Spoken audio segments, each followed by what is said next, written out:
R3 अस्ति जो यो विराटनगरबाट आएको थियो। सो फाइनली हामीले कम्प्लिट गरिसकेका रहेछौँ। कस्तो लागिरहेछ?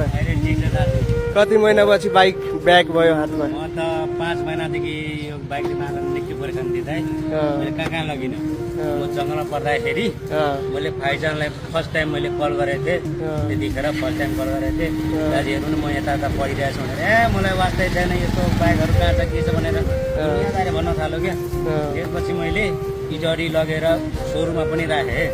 सोरुममा 1.5 लाख लाग्छ 2 लाख लाग्छ भनेर दिमाग खराब गरौँ मेरो होइन। त्यसपछि म चाहिँ तपाईँलाई म फैजानसँग लाइभमा देखेको थिएँ, कन्ट्रोभर्सी भइरहेको थियो होइन।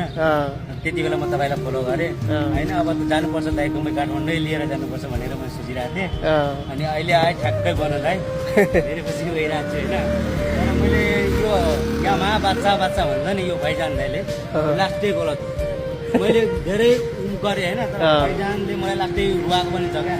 मैले भनिरहेको थिएँ दाइ मिस्त्रीलाई हेल्प गर्नुपर्छ, बुझ्नुपर्छ नि। म पनि मिस्त्री, मलाई नलेज थिएन, त्यही भएर म दाइकोमा लिएर आएको थिएँ। यहाँ लिएर आउनेदेखि म आएको यति खुसी भएको छु। 50,000मा मेरो काम सबै भइसक्यो। यसको के फेर्नु पर्यो यसमा? यसमा प्रब्लम थियो तपाईँको इस्यु अनि रेक्टिफायर प्रब्लम थियो, त्यति थियो। इस्युकै दाम कति? 47,000 समथिङ थियो होइन? इस्युको दाम 47,000 थियो। अनि त्यसपछि के भन्छ यो रेक्टिफायर इन्डियामा हामीले यहाँ कम्प्लिट कतिमा गरे? टोटल हामीले 53,000मा कम्प्लिट भइसकेको छ गाडी। अब दुनियाँदारी भन्नु थालेको थियो। 1.5 लाख 2 लाख भन्छ मेरो साथै गएको थियो। अब हामी जस्तो मान्छेले खुसी लाग्यो मलाई पनि बनाएर। अब पैसै हरेक ठाउँमा हेर्नु हुँदैन। एकदम ल उहाँ पनि एकदम बाइकको टेक्निसियन नै हुनुहुन्छ, एकदम राम्रो।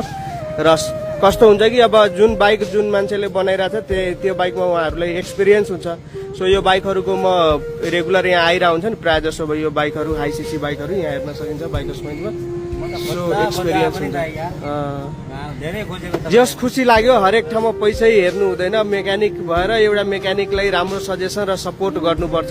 जुन जति सामानमा परेको थियो त्यही रेटमा मैले गरिदिएको छु। अब थाहा छँदैछ अब कुनै पार्ट्सहरूको डिस्काउन्ट पनि दिँदैन। जुन रनिङ आइटम हुन्छ त्यसलाई डिस्काउन्ट दिन्छ, रनिङ आइटम नभएकोमा डिस्काउन्ट दिँदैन। सो कम्पनीले नि हामीलाई त्यस्तो खासै डिस्काउन्ट दिएको थिएन। र रेक्टिफायर त मैले इन्डियाबाटै मगाइदिएँ। जुन जति आएको थियो बिल देखाएरै उहाँलाई भने।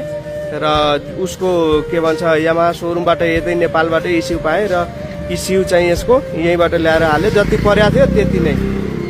सो हस् त, धन्यवाद। खुसी हुनुहुन्छ नि? एकदम खुसी छु। ल।